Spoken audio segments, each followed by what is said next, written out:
So today I'm going to go over the controls on the Caterpillar 730 haul truck, 30-ton haul truck. So what we got over here is we got your standard park reverse neutral drive.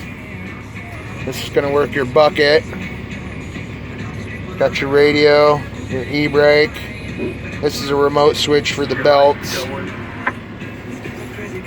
Down here you got a foot pedal.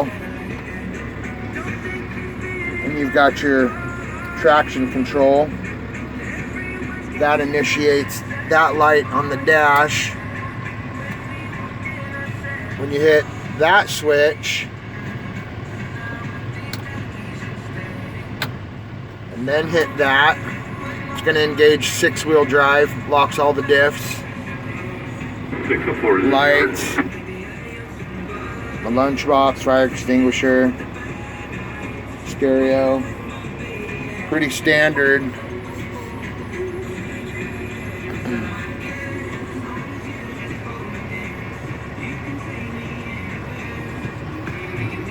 Got the little jump seat here with all my stuff on it.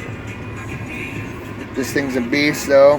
30 tons every run. 60,000 pounds, that's not bad.